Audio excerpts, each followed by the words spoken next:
មានទាំងអត់ទៅហាត់ប្រាណរាល់ថ្ងៃអត់អាចឡើងសាច់ដុំបានទេហាត់លើកខែបានឡើងសាច់ដុំបានកុំទាន់បងប្អូនស្ដាប់ខ្ញុំនិយាយសិន Style Millionaire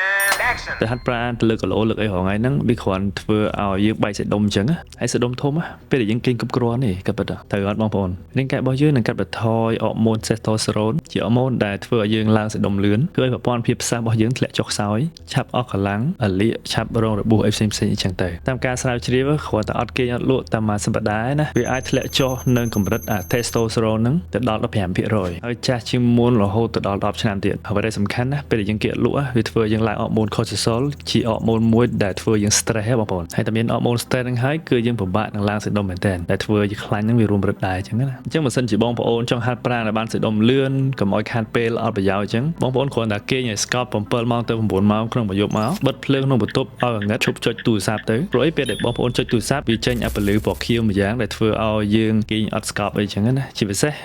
វីដេអូដែលបងប្អូនមើលភាគច្រើនវាដិតដាមនៅក្នុងខួរក្បាលរបស់យើងធ្វើឲ្យយើងគេងអត់ស្កប់គេងយល់សប្តិអីអញ្ចឹងទៅហ្នឹងហើយដែលធ្វើឲ្យប្រព័ន្ធភាពសាស្ត្ររបស់សាច់ដុំហ្នឹងវាអត់ដំណើរការពេលដែលយើងគេងអត់គ្រប់អញ្ចឹងអញ្ចឹងបញ្ជាក់បងប្អូនបើចង់ឡើងសាច់ដុំកុំភ្លេចហាត់លើគ្រែ7ទៅ9ម៉ោងក្នុងមួយយប់អូខេ